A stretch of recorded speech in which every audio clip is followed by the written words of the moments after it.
اگر میں نے اسے بلاک کر دیا اور کل کو اسے کچھ ہو گیا تو، اگر وہ مر گیا تو، اور سب سے زیادہ ڈر کہیں اس کی موت کی وجہ میں تو نہیں بن جاؤں گی۔ اگر آپ کے دل میں بھی یہ خوف آتا ہے تو میری بات غور سے سنیے۔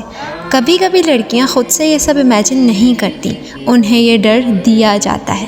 تم مجھے چھوڑو گی تو میں مر جاؤں گا، تم نے مجھے بلاک کیا تو پتہ نہیں میں کیا کر لوں گا، تم میری زندگی برباد کر کے جا رہی ہو۔ اور پھر آپ اس ریلیشن شپ میں اس لیے نہیں رہتی کہ آپ خوش ہیں، بلکہ اس ڈر سے رہتی ہیں کہ اگر آپ چلی گئیں تو اس کے ساتھ کیا کچھ ہو جائے گا یا وہ اپنے ساتھ کیا کر لے گا۔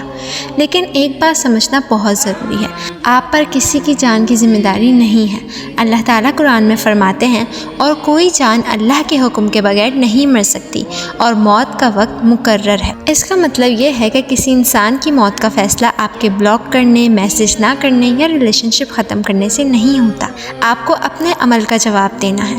اللہ تعالیٰ فرماتے ہیں، جو ہدایت اختیار کرے گا وہ اپنے ہی بھلے کے لیے ہدایت پائے گا، اور جو گمراہ ہوگا اس کی گمراہی کا برا نتیجہ اسی پر ہوگا، اور کوئی بوجھ اٹھانے والا کسی دوسرے کا بوجھ نہیں اٹھائے گا۔ آپ خود سوچیں، اگر وہ ابھی جب آپ دونوں کا کوئی حلال رشتہ بھی نہیں، آپ کو میں مر جاؤں گا کہہ کر اپنے ساتھ باندھ رہا ہے، تو کل کو اگر شادی ہو گئی تو کیا ہوا؟